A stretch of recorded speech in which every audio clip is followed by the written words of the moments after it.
like that movie. Just... I want to take a moment and share some miscellaneous advice for first-time directors.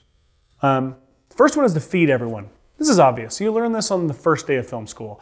And there's a reason. People need to eat or they'll die. And they mostly need money to eat. So even if you can't pay them, feed them so they don't die. Go to the bathroom. This seems stupid, but your director brain treats the bathroom like a child does. Like, I don't have to go, just try. Or by the end of the day, you'll have been hurting and uncomfortable for hours without even realizing it. Try not to leave until everyone else does. This isn't always necessary or possible, and don't announce it or anything. Just stick around until everyone is gone. Stay out of the way, but be available. They won't need you, but they also won't be able to talk trash about you. Mostly kidding about that last part. Speaking of, keep your sarcasm in check. Sarcasm is a short game. It makes for a fun morning or day, but can actually drain you in the long run. At the same time, don't take things too seriously. It's just a freaking short film that no one will probably care about. Keep things light and remember that the most rewarding part of this short could very likely end up being the process of making it. So enjoy it and do everything you can to ensure that others do too. Always get one for everyone's reel. No shot is perfect. When you feel like you got it, give your DP one more for her reel and then move on. The easiest way to piss off a crew is to get in the way of them doing good work. No solution is too stupid. Let me show you what I mean. On Tempo, we had this gag where a quiet scene is interrupted by a gunshot through a computer screen. We did this by drilling a hole in an old power book and used sweet and low and compressed air controlled by the actor to throw tiny particles into the air to help sell the effect. Or take this example from an old narrative series I made, the one that got me my job at Red Giant. Here's the scene in its final form.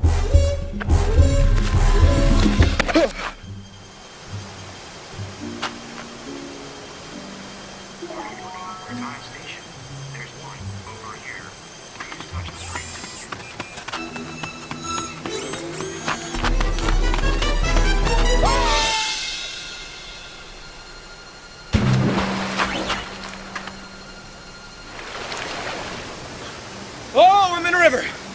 We shot the bulk of the series in Hawaii. Here's a location we originally scouted for the big jump. It looked awesome and was deemed safe, but then the day before we were scheduled to shoot it, a tropical storm came through and rendered the location far too hazardous to shoot there. We were already booked to fly home to Nashville the next day, so we had to improvise. Walt is Mitch running through Hawaii. Suddenly, he stops on a roof in the middle of Nashville with two paper trees in the background. He decides, I'm gonna jump. And then he jumps and becomes Jeff.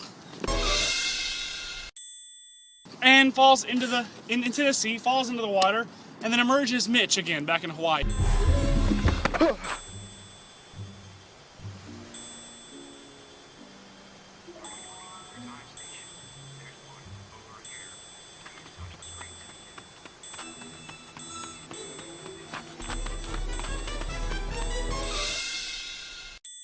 With two banana trees. Turn it off, I don't want him to get in trouble.